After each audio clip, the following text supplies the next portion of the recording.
गणेशोत्सवानिमित्त ठाकरे कुटुंबाचं मनोमिलन। उद्धव ठाकरे उद्या सहकुटुंब शिवतीर्थावर जाणार बाप्पाच्या दर्शनाला।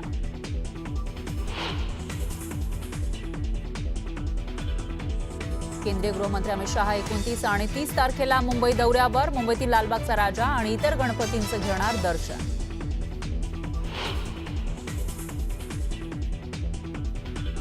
मुंबई उच्च न्यायालयानं मनोज जरांगे पाटलांना खडसावलं। आझाद मैदानामध्ये आंदोलनाला परवानगी नाकारली।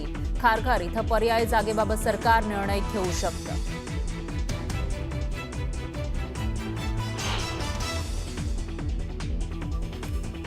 नियमाला धरून कायद्याच्या सगळ्या नियमात राहून आम्ही आमरण उपोषण 29 ऑगस्टला सकाळी 10 वाजता आझाद मैदानावरती करणार आहे।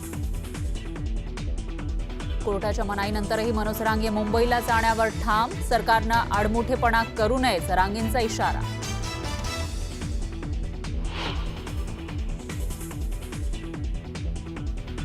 कायद्यापेक्षा जरंगा मोठा नाही। जरंग्याला आता आंदोलन तिथं करता येणार नाही। मनोज जरांगे कायद्यापेक्षा मोठे नाही। जरांगेंना जनतेला वेठीस जरांगेंनी धरू देणार नाही। गुणरत्न सदावर्तेंचा जरांगेंवर हल्लाबोल।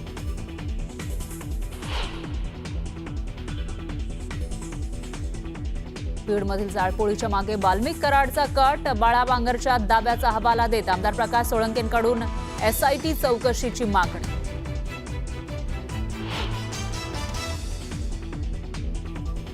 राज्यानं केंद्राकडे ठराव पाठवून मराठा आरक्षण द्यावं। ठाकरेंच्या शिवसेनेच्या नेत्या सुषमा अंधारेंनी बडे मुद्देमध्ये सुचवला पर्याय। सीएम डीसीएमच्या वादात मराठ्यांचं नुकसान करू नका, अंधारेंनी लगावला टोला।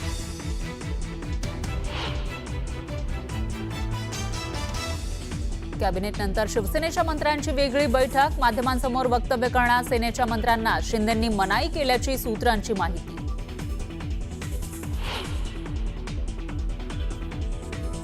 भाजपमध्ये गेलेल्या संग्राम थोपटे यांच्या कारखान्याला कर्ज हमी देण्यास अजितदादांचा विरोध। तर मुख्यमंत्र्यांच्या शिष्टाईनंतर कारखान्याला सरकारकडून कर्ज हमी।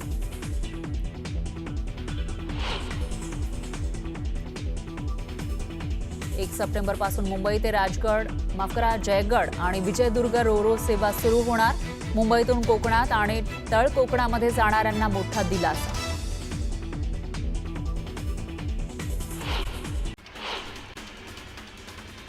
मुंबई हायकोर्टाने जरांगेंच्या मुंबईतील आंदोलनाला परवानगी नाकारली आहे। जरांगेंना नवी मुंबईतील खारघरमध्ये आंदोलन करण्याची मुभा मुंबई हायकोर्टाने दिली आहे।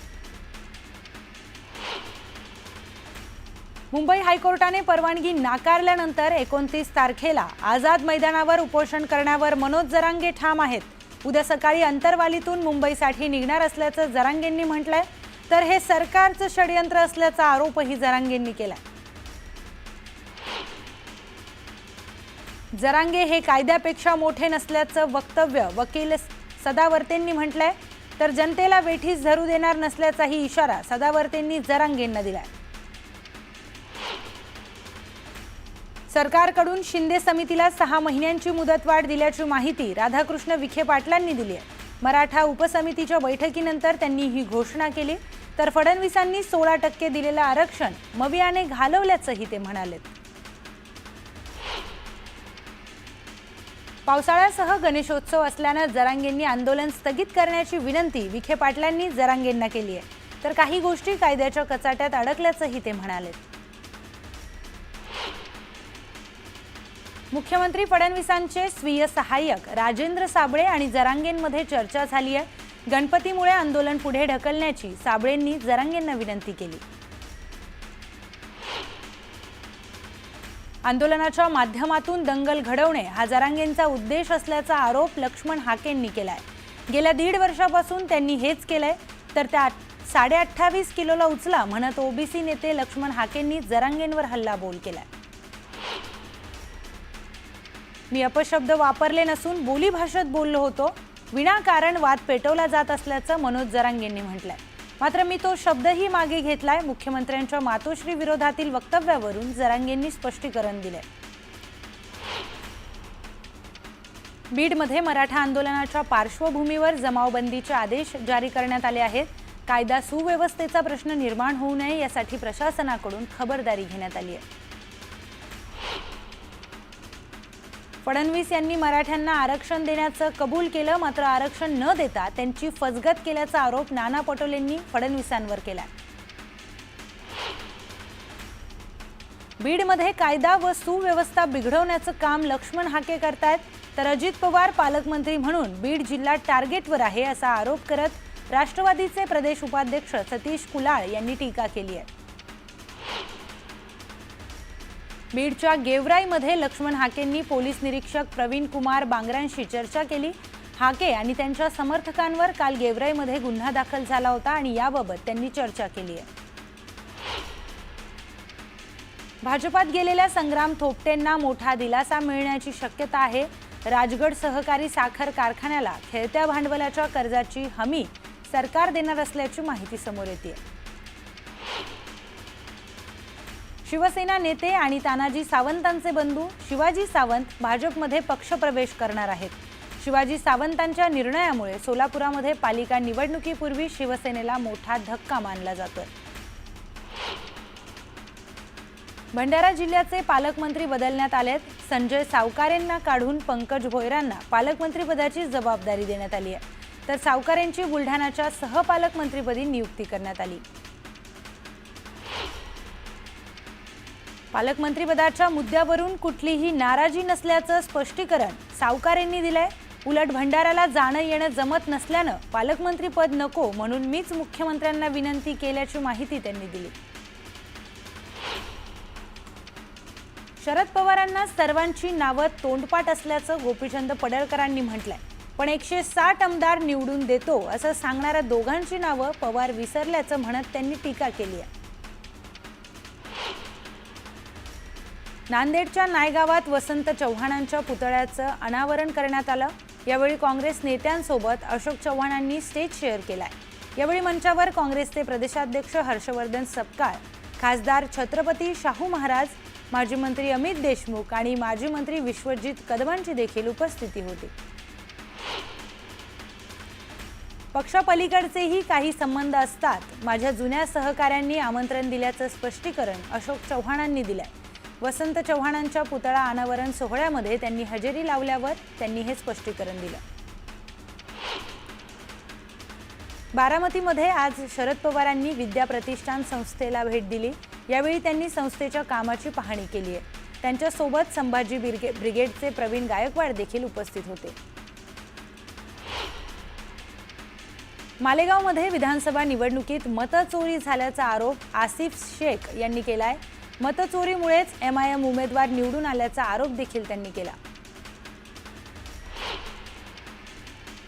स्वतःच्या गावात नव्हे तर दुसऱ्या भागातून 40 ते 50 हजार मतांनी निवडून येतात हे शंकास्पद आहे असं म्हणत जयंत पाटलांनी गोपीचंद पडळकरांवर जोरदार हल्लाबोल केला.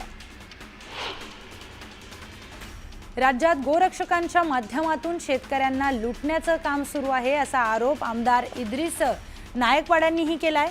महाराष्ट्राचा बिहार होतो की काय अशी परिस्थिती झाल्याचंही नायकवाडांनी म्हटलंय.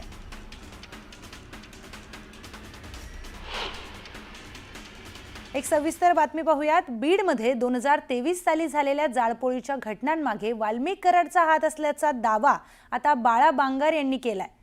आमदार प्रकाश सोळंके यांनी देखील असाच दावा केलेला आहे. 30 ऑक्टोबर 2023ला मराठा आरक्षणाच्या मुद्द्यावरून बीडमधील वातावरण चिघळलं होतं. आमदार प्रकाश सोळंकेसह काही राजकीय नेत्यांची घरं पेटवण्याचा प्रयत्न झाला होता. मनोज जरांगेंना बदनाम करण्यासाठी ही जाळपोळ वाल्मिक कराडने घडवून आणली असा दावा बाळा बांगरने केलाय. बाळा बांगर हा वाल्मिक कराडचा जुना सहकारी म्हणून ओळखला जातो. याच बाळा बांगरच्या दाव्यासंदर्भामध्ये बोलताना त्यावेळी SIT चौकशी करण्याचे आदेश दिले. मात्र 2 वर्षांमध्ये SIT स्थापनच झालेली नाही असं देखील आमदार सोळंके म्हणालेत. पाहूयात. बीड जिल्ह्यामध्ये जाळपोळ आणि मोठ्या प्रमाणात तोडफोडीची देखील घटना घडली होती. माजलगावमध्ये आमदार प्रकाश सोळंके यांचं घर देखील मागच्या वेळेस टार्गेट केलं गेलं होतं. या संदर्भामध्ये SITची घोषणा झाली, पण त्यानंतर पुढं काय झालं हे मात्र कोणाला कळलं नाही. आपल्यासोबत प्रकाश दादा आहेत. दादा, काय सांगाल? मागच्या वेळेस मराठा आंदोलनाचं तीव्र वातावरण होतं आणि त्यावेळेस जाळपोळीच्या घटना घडल्या होत्या. काय झालं SITचं? नेमकं काय पुढं समोर आलं त्यातून? विधानसभेमध्ये त्यावेळेसचे गृहमंत्री, आत्ताचे मुख्यमंत्री, सन्माननीय देवेंद्र फडणवीस यांनी डिसेंबर 23च्या अधिवेशनामध्ये या जाळपोळीच्या संदर्भात आम्ही SIT मार्फत तपास करू अशी घोषणा केली होती. परंतु मी जेव्हा तपास केला तर अद्यापपर्यंत या SITचं नेमणूकच झालेली नाही. त्यामुळे पुढं चौकशी करण्याचा प्रश्नच येत नाही. या जाळपोळीमागं कोण होतं? तर मी त्याच वेळेस सांगितलं की हे काही मराठा आंदोलक ह्याच्या जाळपोळीमध्ये नव्हते. काही मराठा समाजाचे असतील, पण ते माझे राजकीय विरोधक होते त्यात प्रामुख्यानं. आणि म्हणून ह्या जाळपोळीच्या मागं आता तर नवीन नवीन खुलासे येत आहेत. बाळा बांगर म्हणत आहेत की ह्या जाळपोळीच्या मागं सुद्धा वाल्मिक कराडचा कट होता. त्याला आमची घरं जाळून मनोज जरांगे दादा पाटलाला मनोजदादाला बदनाम करायचं होतं, त्यांना अटक करायची होती, असं त्यांचा प्लॅन होता असं म्हणतात. परंतु जोपर्यंत SIT जी चौकशी करत नाही त्या बाबतीत कुठल्याही निष्कर्षाला आपण येऊ शकत नाही. म्हणून ही SITच्या माध्यमातूनच या घटनेचा तपास झाला पाहिजे आणि खरे कोण या पाठीमागं होतं जाळपोळीच्या, हे खरे गुन्हेगार समोर आणले पाहिजेत. यासह पुन्हा पाहूयात बातम्या सुपरफास्ट. सिंधुदुर्ग जिल्ह्यामध्ये सकाळपासून पावसाने हजेरी लावली आहे. यामुळे फेरी विक्रेत्यांसह नागरिकांचीही तारांबळ उडाली आहे. उद्या गणरायाचं आगमन होणार आहे. दरम्यान पावसामुळे गणेश भक्तांनी नाराजी व्यक्त केली आहे. रत्नागिरीच्या दापोली तालुक्यात मुसळधार पावसाने हजेरी लावली. यामुळे करसगाव नदीवरील पूल पाण्याखाली गेल्यानं गावांचा संपर्क तुटला. यामुळे काही काळ वाहतूक ठप्प होती. दरम्यान नागरिकांना अडचणींचा सामनाही करावा लागलाय.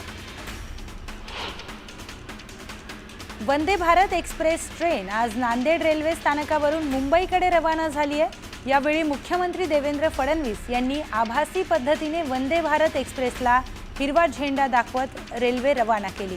दररोज सकाळी 5 वाजता नांदेड येथून ही गाडी निघणार आहे. मालेगावात निवडणूक अधिकारी कार्यालयासमोर आसिफ शेख यांनी आंदोलन केले. विधानसभा निवडणुकीमध्ये 42,000 मतांची चोरी झाल्याचा त्यांनी आरोप केला. त्यांनी निवडणूक अधिकाऱ्यांकडे पुरावेही सादर केले आहेत.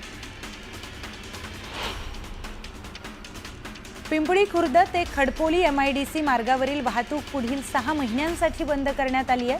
27 तारखेला पुलाचा काही भाग कोसळल्यानं हा निर्णय घेण्यात आला. 6 महिन्यानंतर पुलावरून वाहतूक सुरू होणार असल्याची माहिती उदय सामंत यांनी दिली आहे. जुन्नर तालुक्यातील सोनावळे शासकीय आश्रमशाळेच्या मुख्याध्यापकांना निलंबित करण्यात आलंय. विनापरवानगी परदेशवारी केल्यानं त्यांच्यावर ही कारवाई करण्यात आली. पिंपळे निलख येथे राहणारा अवघ्या 16 वर्षाचा युवा गिर्यारोहक साई सुधीर कवडे याने लेह लडाखमधील आव्हानात्मक काययात्से 1 या शिखरावर यशस्वी चढाई केली आहे. द अल्पायनिस्ट संस्थेच्या वतीने आयोजित या मोहिमेमध्ये साईने प्रतिकूल हवामानावर मात करत हे यश संपादन केले. गडचिरोली जिल्ह्यामध्ये झालेल्या 4 कोटी रुपयांच्या धान खरेदी प्रकरणी फरार असलेल्या आदिवासी विविध कार्यकारी संस्थेचा व्यवस्थापक महेंद्र मेश्रामला पोलिसांनी अटक केली आहे. शेतकऱ्यांकडून धानाची खरेदी करत असताना कागदोपत्री देऊळगावच्या या धान खरेदी केंद्रावर 4 कोटी रुपयांचा गैरव्यवहार झालाय.